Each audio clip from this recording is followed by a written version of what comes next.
Bapa di sorga, kami ucap syukur hari ini begitu indah, meriah buat setiap kami yang hadir. Ada sukacita yang besar. Bukan sekedar kami boleh merayakan kehadiran Tuhan, tetapi kami berjumpa, berkumpul bersama saudara, berbagi, untuk saling mengasihi, saling menolong, untuk saling membantu, bercerita, menanggung beban. Itulah yang membuat komunitas ini jadi indah, membuat orang Kristen jadi berarti ya Tuhan. Terima kasih Engkau menjadi teladan yang baik bagi setiap kami. Kau menunjukkan terlebih dahulu, bukan untuk menyatakan kuasa dengan cara yang sombong, namun dengan cara yang paling sederhana. Justru disitulah inti keindahan daripada Yesus yang kami percaya. Kau bukan seperti Tuhan lain, Kau jelas bukan Nabi. Kau adalah Tuhan, segala Tuhan, Allah yang menjadi manusia, turut menanggung kesalahan dosa kami. Dan Engkau membawa kami boleh kembali kepada keselamatan yang utuh, yang sempurna, yang Kau lakukan buat setiap kami. Terima kasih Bapa, sukacita besar, kekuatan besar bagi setiap kami yang percaya.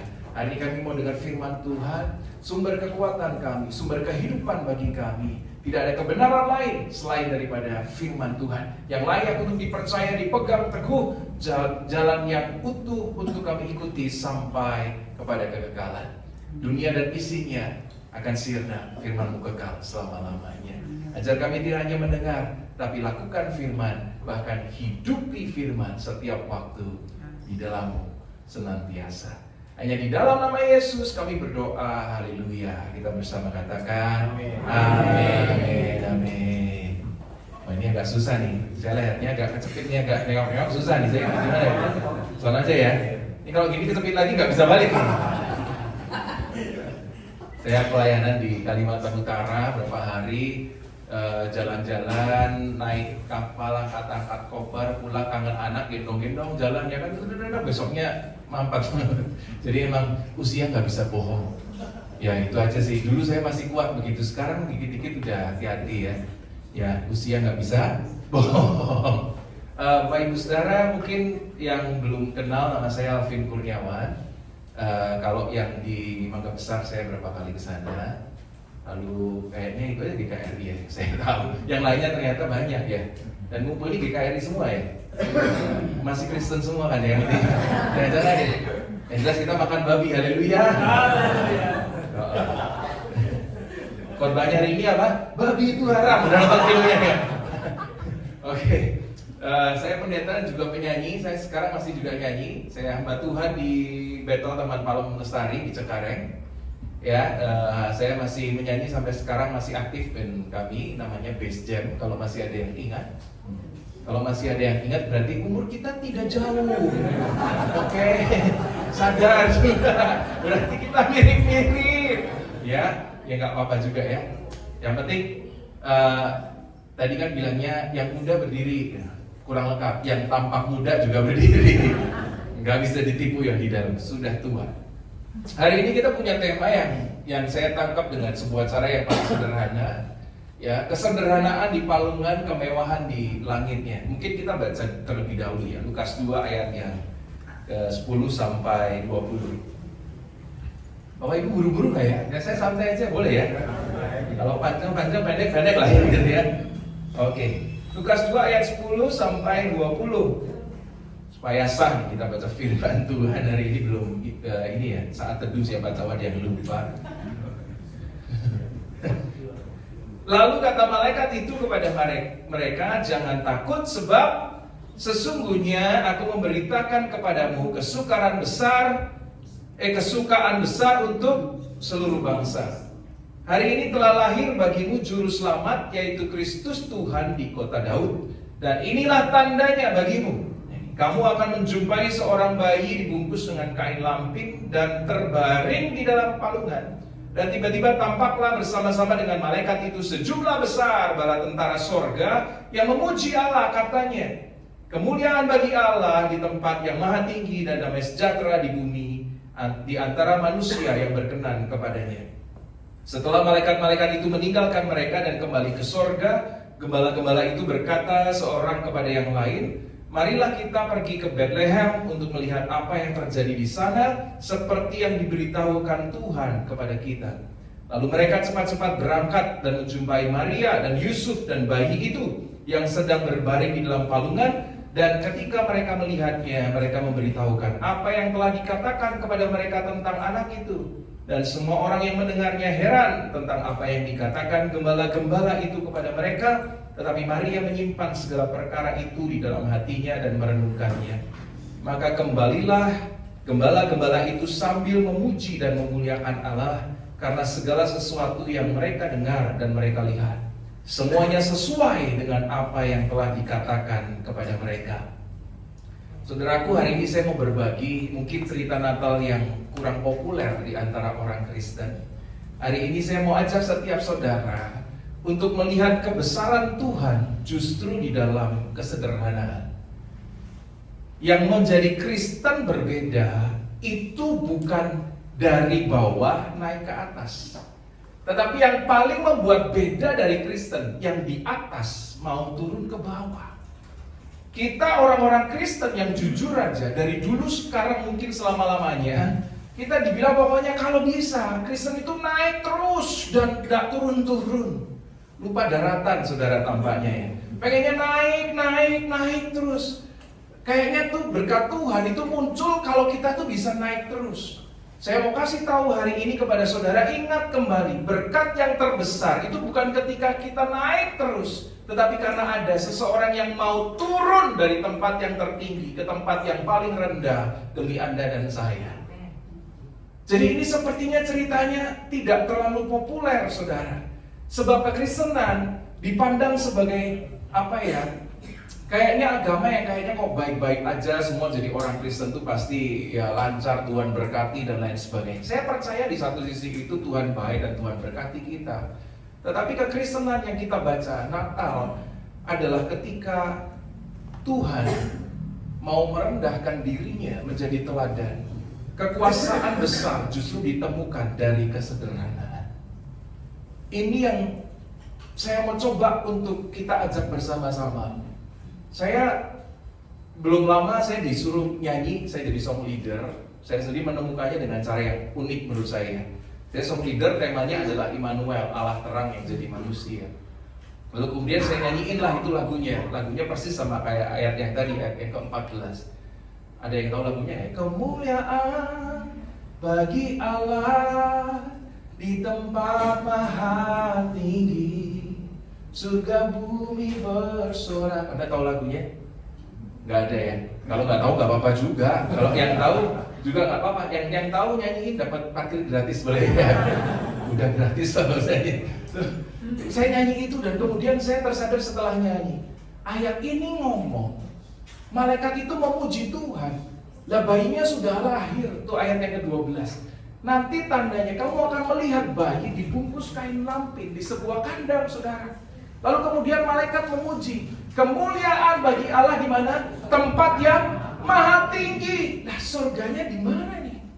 Bukankah yang tinggi sudah turun atau jangan-jangan tempat maha tinggi itu yang dimaksud di sana? Ketika Yesus sang Raja lahir dengan cara sederhana, justru merendahkan dirinya, disitulah ditemukan kuasa yang sesungguhnya daripada kekristenan. Saya menyadari saudaraku, bedanya orang Kristen sama yang lain mestinya bukan kemegahan yang dicari manusia, tetapi justru ketika orang yang ditinggikan mau untuk merendahkan diri dan menjadi kosong. Nah disitulah justru orang Kristen itu berarti sama kayak Tuhan Yesus. Jadi bagian pertama ini saya kasih judul bagian Glory to God, kemuliaan bagi Allah. Bukan di tempat yang tertinggi, tapi glory to God in the lowest. Tuhan lahir mencari kemegahannya, saudara. Dia bisa lahir dengan tahta yang paling tinggi, saya percaya. Tetapi dia milih tempat yang paling rendah di antara manusia. Itulah keistimewaan orang Kristen menurut saya. Glory to God in the lowest. Kemegahannya ditampilkan dengan cara yang justru paling hina, kata Alkitab. Dia lahir dalam wujud manusia di tempat yang maaf ya, di sini ada yang pengembala domba, kambing, sapi dan lain sebagainya. Ada yang punya pengalaman? Saya pelayanan ke tempat kandang babi, saudara. Itu ada sukacita besar karena saya tahu ada reward setelah itu. Ya, ada nangkep satu yang kecil, guling gitu loh. Tapi di kandangnya, aduh, namanya juga babi. Jadi kalau dia beol sembarangan wajar, namanya juga babi. Kalau dia jorok wajar. Ada yang jorok di sini? Namanya jangan. Yang jorok itu babi. Kandang baunya setengah mati. Kok bisa ya Tuhan memilih lahir di tempat yang seperti itu, saudara? Jadi saya menyadari sebuah hal, bahwa keistimewaan Natal bukan seperti yang orang-orang Kristen katakan. Ketika kita jadi orang Kristen, diberkati Tuhan, terus naik dan tidak turun. Keistimewaan Kristen adalah yang dari atas mau turun ke bawah di tempat paling sederhana, menemukan kemuliaannya yang dinyanyikan sampai hari ini. Itulah Kristen yang dilakukan Yesus. Itu sesuatu yang beda loh, saudara. Yang sementara kita kalau doa pokoknya pengen naik terus. Lalu Tuhan kita aja turun kok, saudara. Justru itu loh orang Kristen tuh. Kemegahannya bukan seperti manusia pada umumnya. Bukan mencari tempat yang paling tinggi. Dia nggak pengen jadi pemimpin agama yang paling hebat, yang paling kuat. Tapi dia pengen justru malah menghamba kepada semuanya.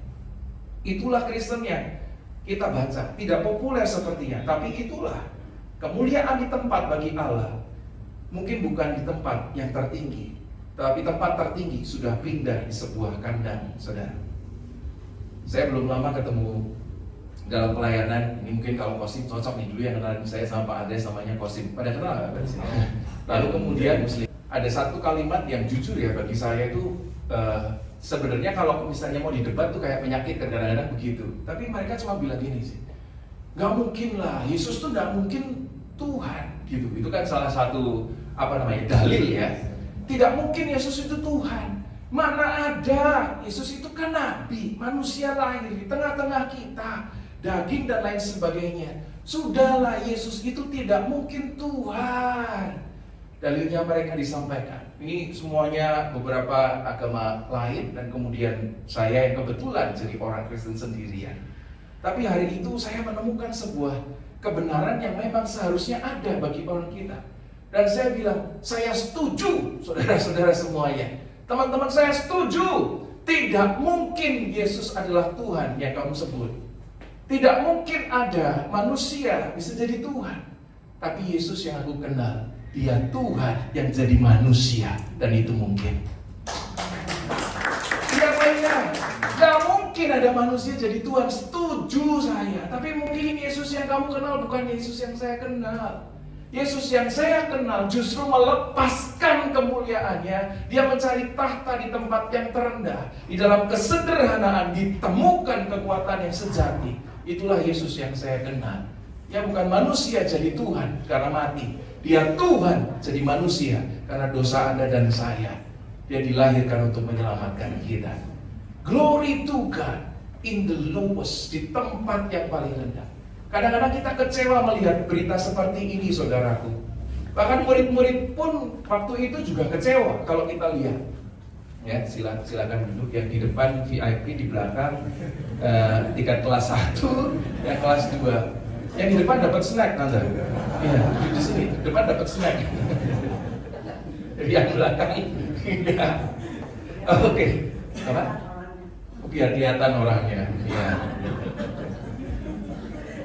Ya udah, sudah kelihatan kan ya? Oke, baik. Saya lanjutkan. Lama-lama lucu, saya lupa loh, saya sakit beneran. Pulang-pulang sembuh saya. Dalam nama Yesus, sukacita soalnya Pak ya. Sehat tuh saya. Kayaknya kok lupa gini kok udah mulai gak sakit ya. Kayaknya perlu lucu terus kita. Murid-murid pun bisa kecewa loh, saudara. Kalau Anda baca histori ya di dalam sekolah atau buku-buku sejarah. Oh, itu ditelepon sama Yudas kan? Saya mau ngomongin Yudas. Oke. Kalau Anda baca cerita Bapak Ibu, murid-murid Yesus itu sebagian besar itu juga kecewa. Di antara bukan yang 12 ya, tapi kan yang dimuridkan Yesus di sana waktu itu. Salah satunya adalah Yudas. Yudas itu juga murid yang kecewa. Kenapa? Karena yang mereka harapkan itu raja yang benar-benar raja. Yang lahir daripada garis kerajaan, yang punya kuasa. Jadi kalau bisa tuh melawan Kaisar gitu loh. Lalu membebaskan umat dengan cara yang begitu. Jadi Yudas itu salah satunya, dia tuh kecewa karena Tuhan yang dia anggap akan jadi pemimpin itu kok bisa ya dibunuh sama orang lain gitu loh, gagal gitu loh. Jadi banyak orang kecewa, saudara. Makanya orang-orang ini yang pada akhirnya juga teriak aja, orang ini juga kayaknya bukan Tuhan, salibkan aja dia gitu. Jadi mereka pun juga kecewa karena kok tampaknya yang ngomong sebagai Tuhan, Mesias ini sang pembebas, kok enggak punya kuasa apa-apa.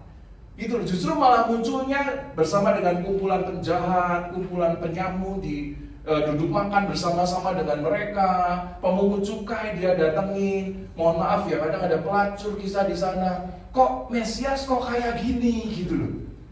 Jadi ada sebuah kekecewaan, saudara.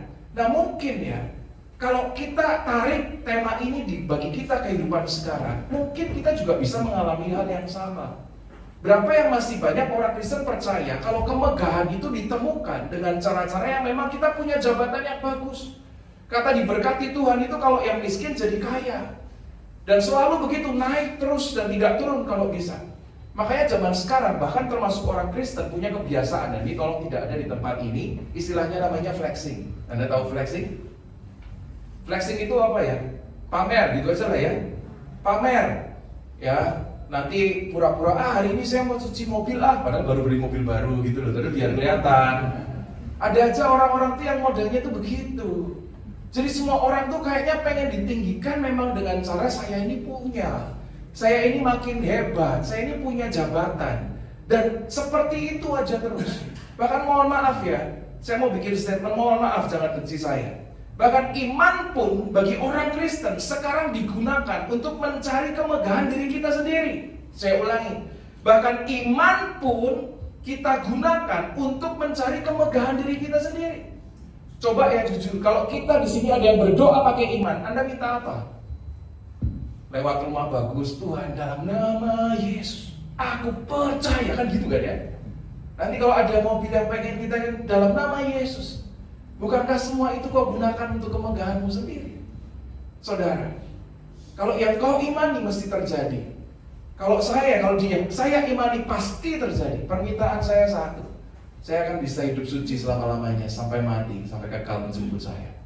Kalau iman pasti terjadi loh yang kita doakan. Kenapa minta yang gitu-gitu? Tapi faktanya kan begitu.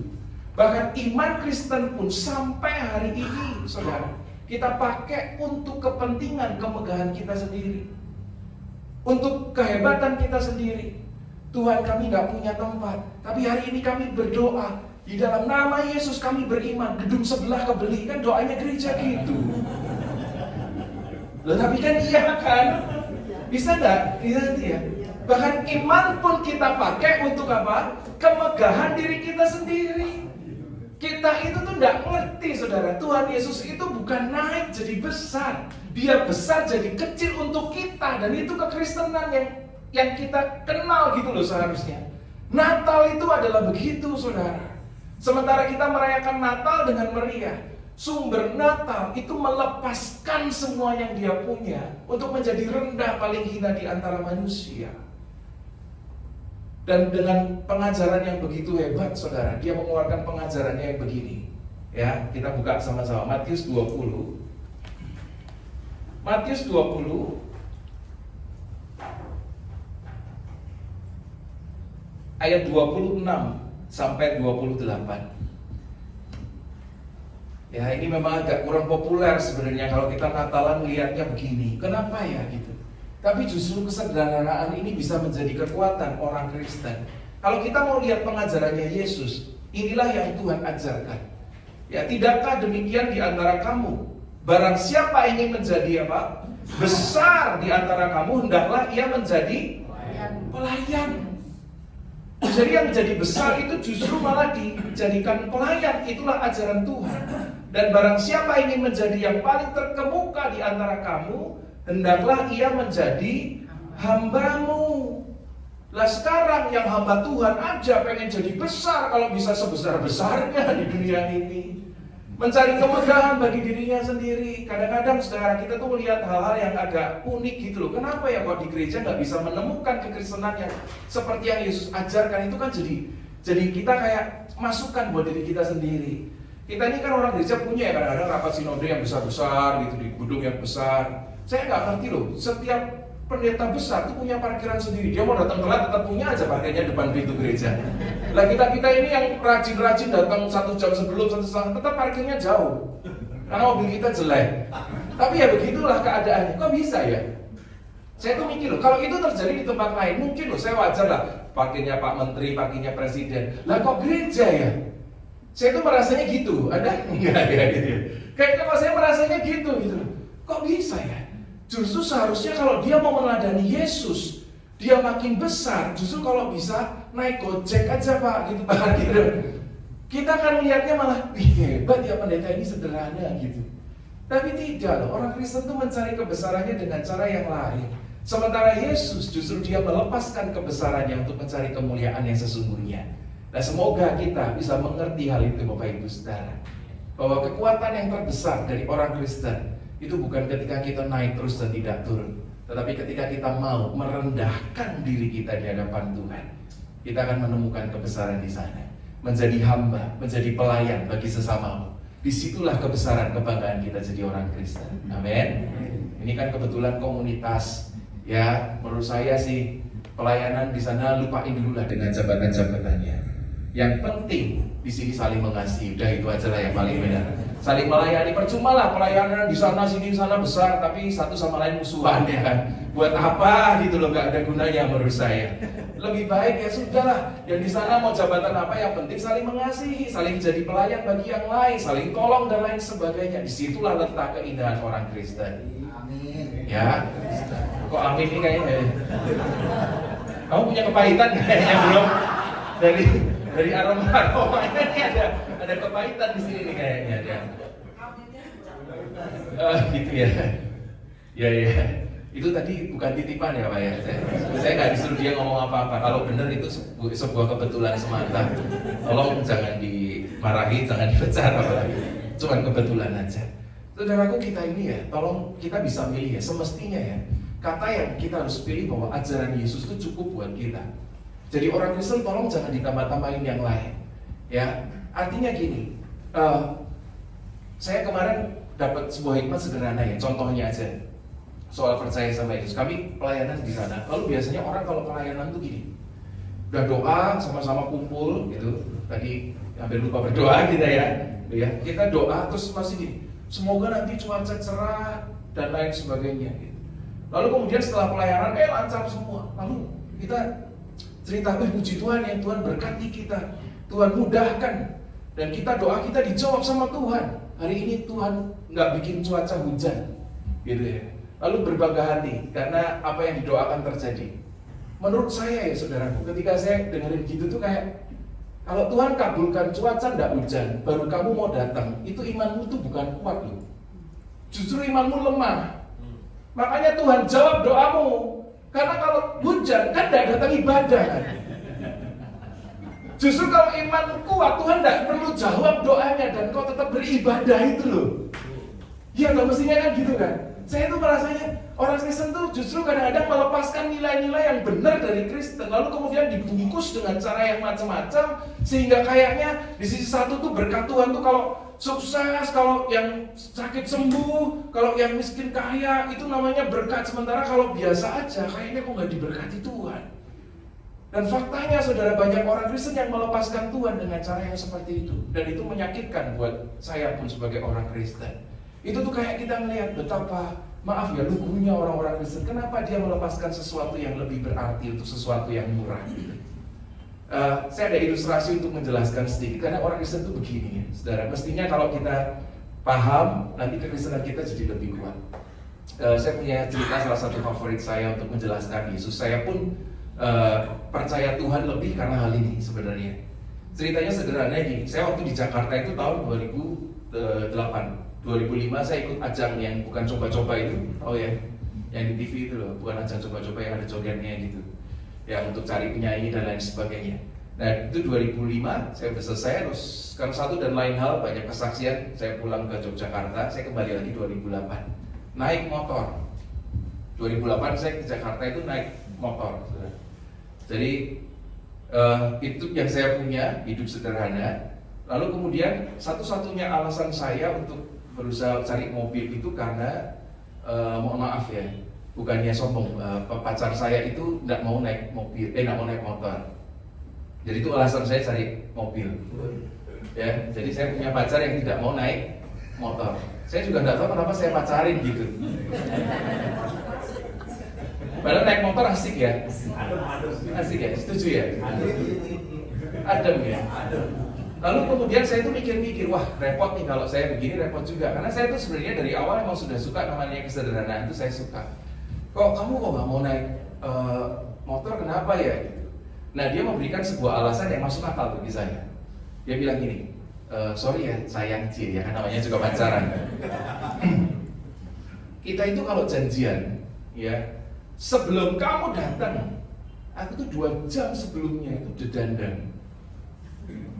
Ya, dan udah dandan. Dan yang paling repot untuk dandan itu satu, rambut. Ya bener ya yang saya ya. Iya toh, paling repot kan itu kan. Kan zamannya dulu tuh kan semuanya sini ngurus, ini ikel gitu loh, model-model dicatok-catok gitu loh. Ya, yang paling repot gitu. Kamu bayangin nggak? Kalau kita naik motor, aku udah dandan rambut 1,5 jam, terus pakai helm sampai ke mall itu sininya kempes, sininya lembab. Alasannya masuk akal ya, kira-kira ya. Masuk akal ya. Dia tuh bukannya nggak mau, aku tuh bukan masalah kamu nggak punya uang atau apa, tidak. Tapi alasanku tuh karena itu gitu loh. Jadi kalau pun mobil jelek pun nggak apa-apa gitu loh maksudnya. Bukan karena kamunya miskin, nggak punya mobil, bukan. Tapi karena itu, saya tuh kalau mau pergi sama kamu tuh pengen yang baik. Nah rambutnya susah. Naik motor udah gitu bau lah, apa nanti kena asap. Terus habis itu sininya kena helm dan lain sebagainya kan repot. Oh ya udahlah, saya paham.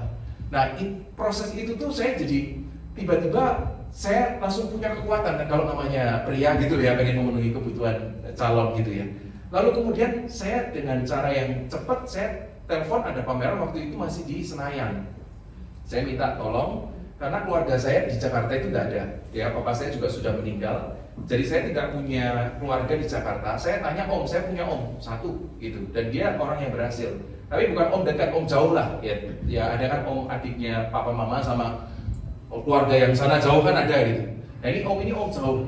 Tapi itu satu-satunya keluarga yang saya tahu. Dan dia orang sukses. Dia punya perusahaan, dia direktur sebuah perusahaan sampai sekarang masih udah jadi komisaris, sudah enak hidupnya. Saya tanya, om, aku mau beli mobil apa? Ditanya gini, budgetmu piro? Ya iya bener juga sih ya. Datang ke pameran, ya udah coba lihat dulu aja sana. Saya diantar sama om saya, di drop tuh di depan tempat pameran. Lalu kemudian tak tunggu di sini ya. Itu saya tuh sebel jari ini mau nganterin gitu.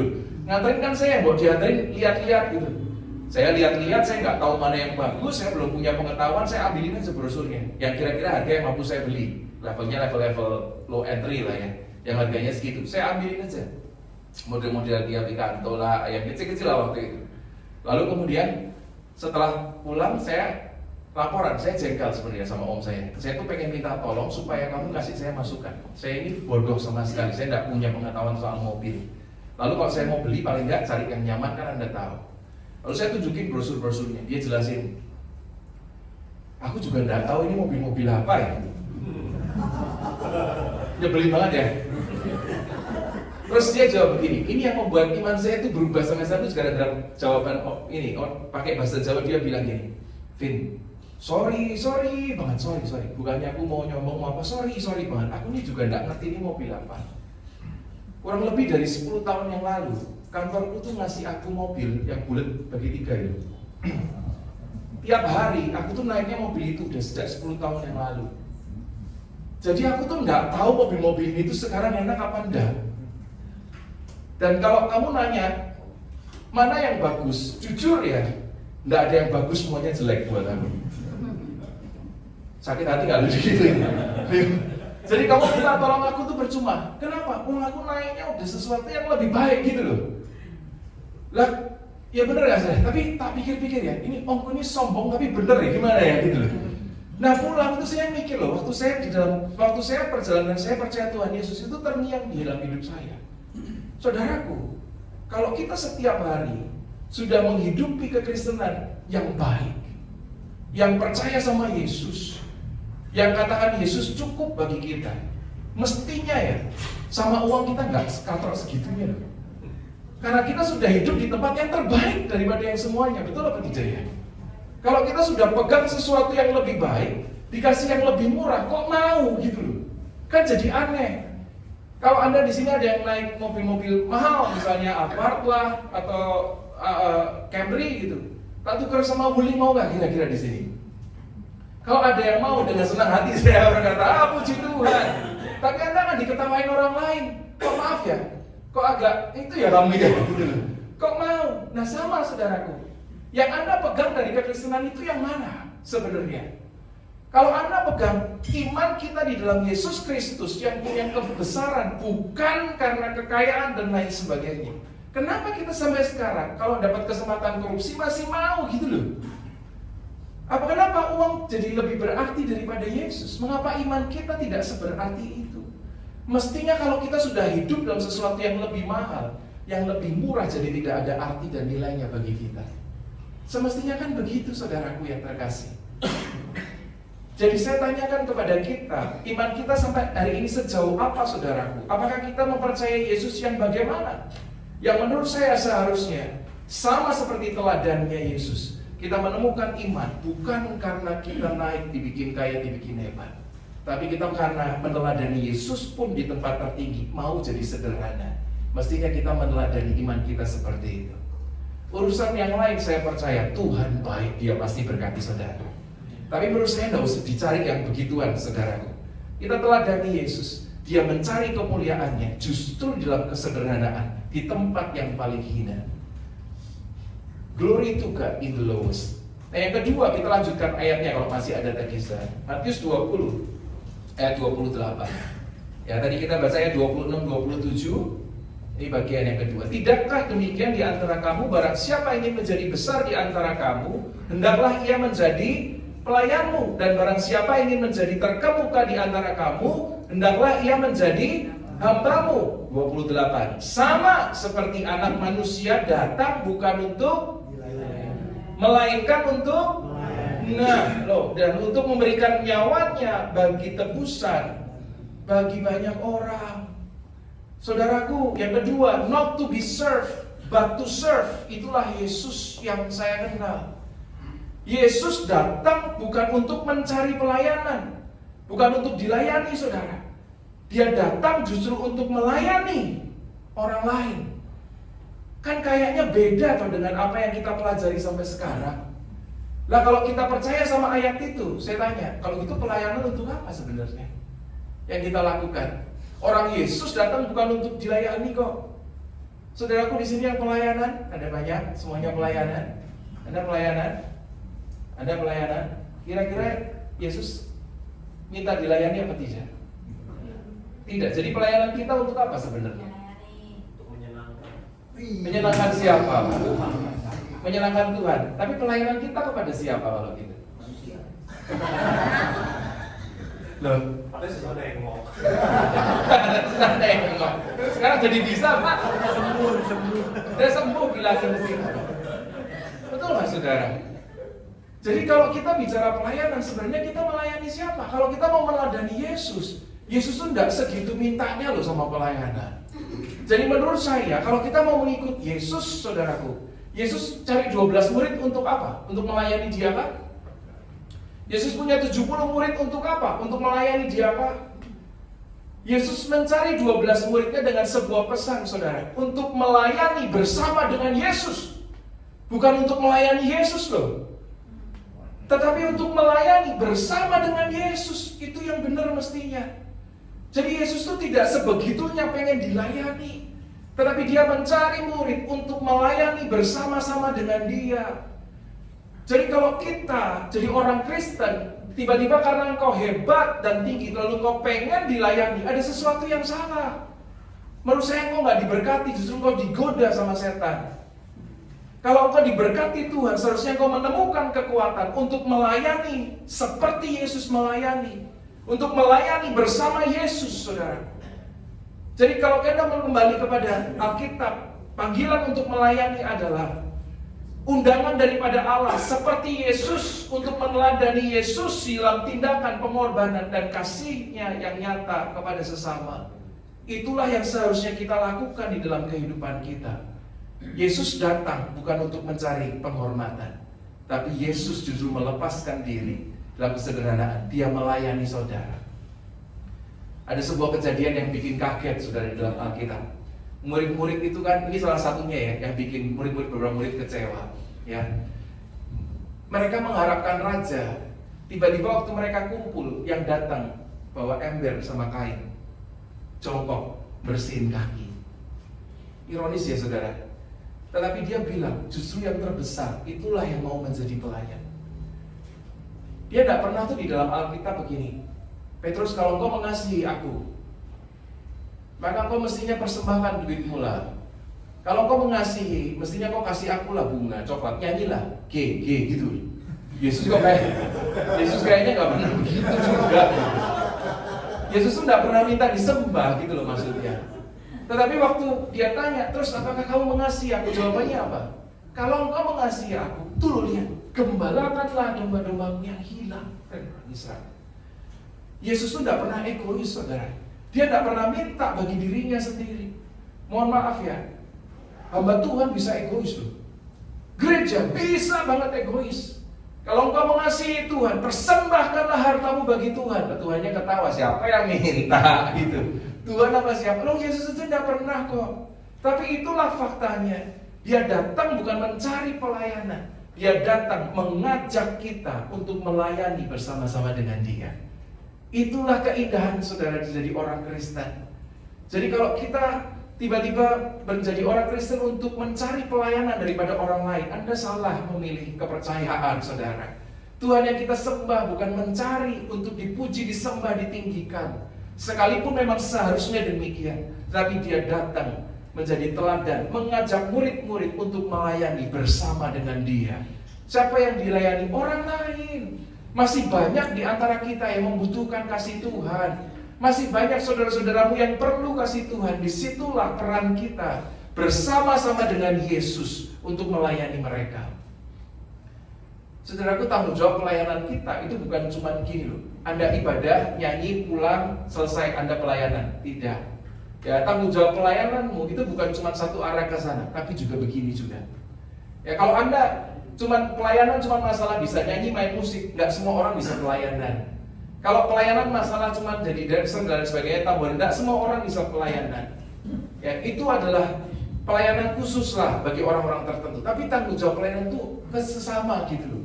Kalau Anda belum bisa nyanyi, terus nyanyi ya Tuhan tidak keberatan juga. Tuhan tahu motivasimu. Kamu mau jadi pemimpin pujian, saya mau main gitar Pak, saya punya hati. Terserah, sekalipun masih pas-pasan. Puji Tuhan juga nggak apa-apa. Ya, Tuhan tahu motivasimu. Kau nyanyi fals, Tuhan tidak terganggu. Tapi kan jemaat terganggu kan. Kamu nyanyi jelek, jemaatnya terganggu. Tuhan sih seneng-seneng aja sama pelayananmu.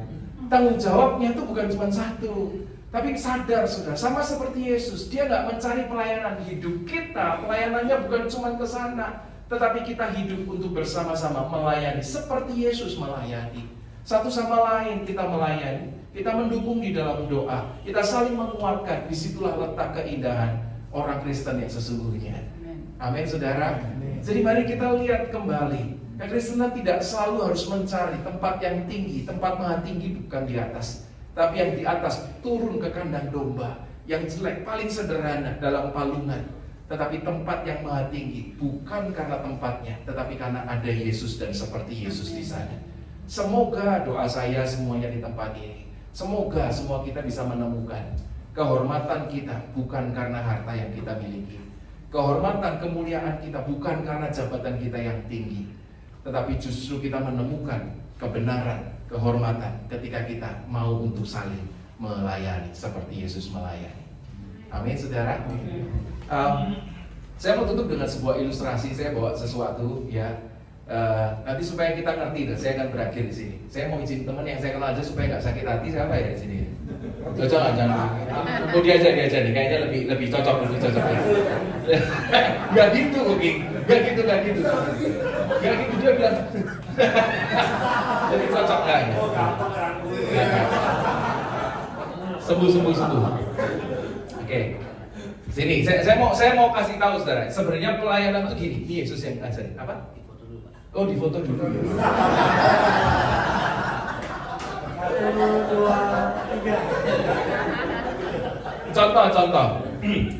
Contoh. Kekristenan itu sebenarnya gini, saudara, ya. Dengan cara yang paling sederhana, saya maju dikit. Oke? Anggaplah ini udah kerja keras ya kan, capek, kelihatannya mulai kriip-kriip gitu matanya, ini capek nih, tanda-tanda capek. Ya, lalu kemudian dia berdoa. Tuhan semoga dapat kekuatan dan lain sebagainya gitulah ya. Nah, anggap aja saya ini seorang owner dari sebuah merek yang sederhana, saya punya hadiah. Ketika dia memohon, dia minta, saya sebagai seorang owner saya kasih. Namanya adalah kopi.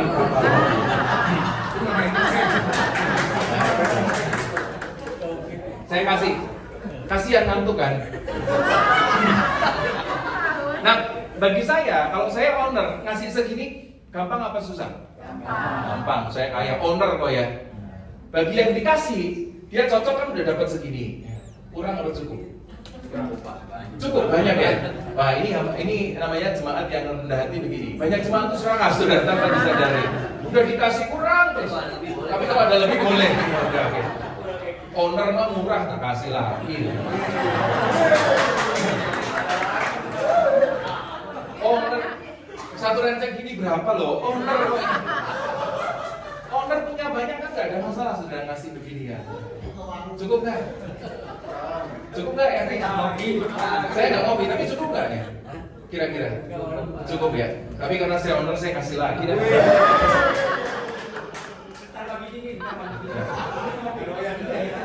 Namanya owner itu kalau ngasih nggak pernah ngepas saudara. Menurut saya begitu. Ya, pasti akan ngasih limpah saudara. Menurut saya loh ya. Namanya juga owner murah kok. Ya toh? Pulang diambil apa enggak? Enggak. Cukup lah ya, 3 ya. Yakin ya? Oke, saya punya lagi loh sana. Kurang baik apa saya ya kan? Iya mesti terima dulu. Oke. Nah, ini ya. Udah sama di sini adalah baju saya. Enggak pulang saya. Kalau saya owner ngasih segini kira-kira masih tetap murah ya? Gampang lah ya. Murah saya punya banyak owner kok. Bagi orang yang dikasih, bersyukur nggak dapat itu? Nah kalau dia bersyukur, apa yang harus dia lakukan kepada saya, kepada sang owner ini? Mengucap terima kasih. Mengucap syukur. Jadi berterima kasih. Oke, berarti kan harusnya kan dia berterima kasih. Itu adab namanya, bersyukur. Terima kasih. Nah Bapak Ibu Saudara, saya mau kasih sebuah ilustrasi. Tolong jangan benci saya ya. Kadang-kadang gereja itu gini loh soalnya. Kadang-kadang tuh gereja begini. Kamu dapat berapa itu di situ ya? Banyak ini satu atau satu apa rencangan itu jualan 40 ya 40 ya. Saya sobek saya mau bagi dua kan? Enggak bagi dua. Kadang-kadang ya dia punya 40 saudara. Kadang-kadang maaf tolong jangan benci saya soalnya. Gereja itu kadang-kadang bikin aturan yang kurang cocok saudara menurut saya. Lalu kemudian diambillah 4 di antara yang dia punya. Lalu dengan istilah ini, kalau engkau mengucap syukur kepada Tuhan, maka engkau harus mengembalikan yang 4 ini kepada saya, kepada owner. Ya, saya tidak benci aturan ini, saudara. Saya pun melakukannya, tapi dengan alasan yang lain. Menurut saudara, kalau dia saya kasih 40, dia kembalikan 4 atas nama ucapan syukur, apa namanya? Hah? 10. Ya, sopan apa enggak? Saya owner loh Bapak Ibu Saudara. Dia mau berterima kasih kepada saya. Pak, saya mau berterima kasih ya buat Bapak. Nih 4, Bapak ambil. Maaf ya saudaraku. Dia kembalikan 4 ke saya. Itu bukan ucapan syukur bagi saya. Itu penghinaan. Saya kasih 100 juga bisa loh. Lalu dengan alasan tertentu dianggap ini sebagai ucapan syukurnya dia. Menurut saya ini malah penghinaan. Sebab semuanya itu adalah milik saya. Bahkan ada yang lebih parah lagi. Dia sudah dikasih saudara. Dijual pula ke orang lain. Dijual pula. Jangan jual ya. Itu lebih kurang ajar lagi loh. Itu lebih kurang ajar lagi. Mohon maaf ya, yang mengatasnamakan pelayan Tuhan sampai kau menjual pelayananmu, pengkhianatan. Hati-hati ya. Hati-hati loh ya. Jangan loh ya. Jujur ya. Jujur. Saya ngomong sama orang yang tepat nggak? Hati-hati loh ya. Oke. Yang paling benar gini, kalau dia mau bersyukur, dia sudah saya kasih. Ada satu hal yang dia bisa lakukan, sehingga saya sang owner ikhlas untuk terus memberkati si makhluk satu ini. Tahu nggak caranya apa Pak Ibu Saudara? Kalau dia ngapain? Bikin kopi bagi kopi. Hah? Dibagiin. Nah itu anak Tuhan yang benar mestinya. Ya terserah kamu mesti. Tergantung hatimu aja gimana dalam pelayanan. Kalau hatimu tulus, saudaraku.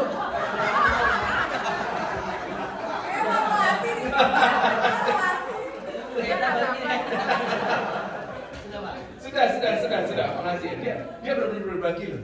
Tapi saudara bisa menangkap nggak maksud saya ya? Kadang-kadang kita tuh bikin aturan, kalau kau bersyukur, kau harus begini, dan lain sebagainya. Menurut saya, Yesus tuh bikin pelayanan tuh jadi indah, bukan karena kau melayani dia, tapi melayani seperti dia, berbagi kepada orang lain itu loh.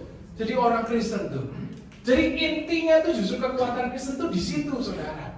Bukan ketika kita memegahkan diri, saya punya ini, saya punya itu, saya diberkati. Tidak. Tapi justru ketika engkau punya dan mau berbagi, melepaskan sebuah kata, saya tidak mau dilayani. Saya lebih suka melayani, dan kau makin mirip Yesus di situ.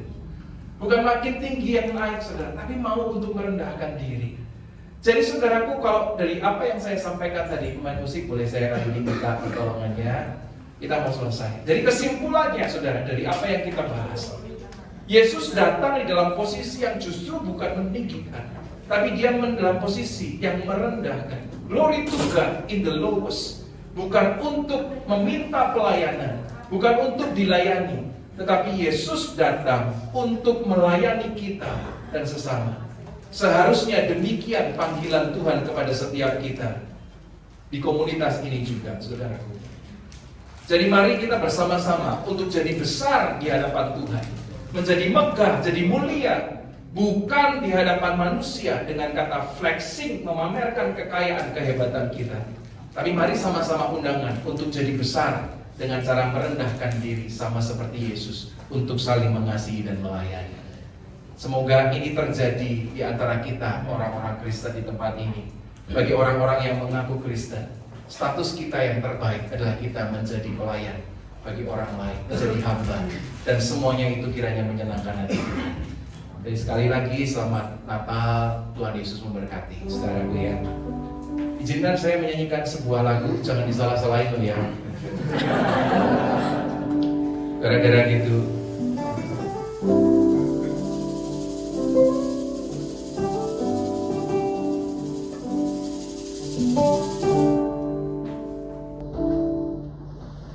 Ini aku, semua milikku, ku serahkan padamu Tuhan. Penyesalan dan kebanggaan, suka dan duka, semua ku serahkan. Yang telah lalu, yang akan datang, hasrat dan harapan yang terbayang, masa depan dan rencanaku, semua ku serahkan dalam tanganmu.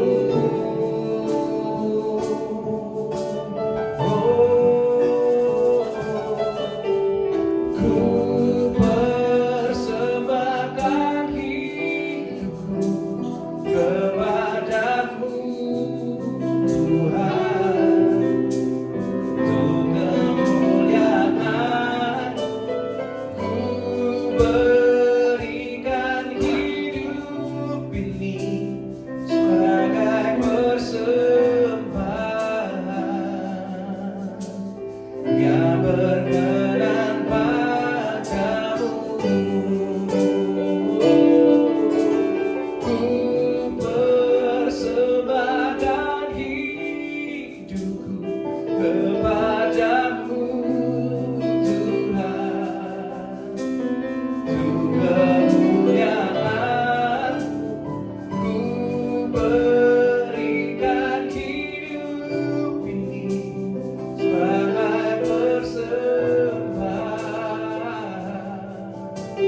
yang berkenan padamu, yang berkenan padamu. Ku persembahkan hidupku. Mari sama-sama kita berdoa. Ya Tuhan, kami persembahkan apa yang menjadi milik kami, yang Tuhan berikan. Sebab yang Tuhan berikan bukan semata-mata untuk meninggikan diri kami. Yang kami peroleh dengan kerja keras sekalipun sebenarnya bukan karena kerja keras kami, bukan karena kehebatan kami, tapi Engkau yang masih memberikan kasih karunia, kemudahan, kemurahan bagi setiap kami, Tuhan. Ajari kami mengerti bahwa kehidupan seperti Yesus bukan hidup sekedar untuk makin tinggi, makin hebat, diberkati Tuhan. Tetapi hidup seperti Yesus adalah meneladani Engkau yang dari tempat tertinggi justru mencari tempat yang terendah untuk menjadi teladan. Dan hari ini kami mau mengingat Tuhan, menemukan kemuliaan daripada Tuhan melalui kesederhanaan ini Tuhan. Bukan melalui kehebatan, kekuatan, keperkasaan kami. Sekalipun memang mungkin kami memiliki semuanya ini, tapi ajari kami untuk terus menemukan, meneladani Yesus, bahwa hidup ini bukan menjadi tinggi untuk dilayani orang lain, tetapi kami diberkati untuk melayani seperti Yesus melayani. Engkau yang hebat, bukan kami. Engkau yang memberkati dan bukan kami. Izinkan kami untuk kembali kepada kisah yang indah ini, dari tempat yang tertinggi, melepaskan, mengosongkan diri, menjadi hamba, menyelamatkan setiap kami. Berkat yang terbesar justru bukan ditemukan di tempat yang the highest tertinggi, tapi dalam tempat yang terendah. Sebuah kandang domba dianggap orang hina, tapi disitulah ditemukan kebenaran yang sejati, teladan yang murni akan kekristenan. Engkau Tuhan kami, Engkau Juru Selamat kami, dan biarlah kami mengingat itu menjadi pengingat yang jelas bagi setiap hidup kekristenan kami. Kami boleh tidak membanggakan diri, tetapi boleh saling mengasihi seperti Tuhan. Terima kasih Bapak, kiranya kami boleh mengingat kembali pada saat Natal ini, komunitas ini menjadi komunitas yang indah. Bukan karena tempatnya, bukan karena siapapun, tetapi karena di tempat ini tidak ada orang yang tidak dikasihi. Semua dikasihi oleh kasih Tuhan, semua dihormati oleh kasih Tuhan, semua saling melayani. Itulah kekristenan. Di dalam nama Yesus Kristus kami berdoa. Haleluya, haleluya. Amin, amin. Tuhan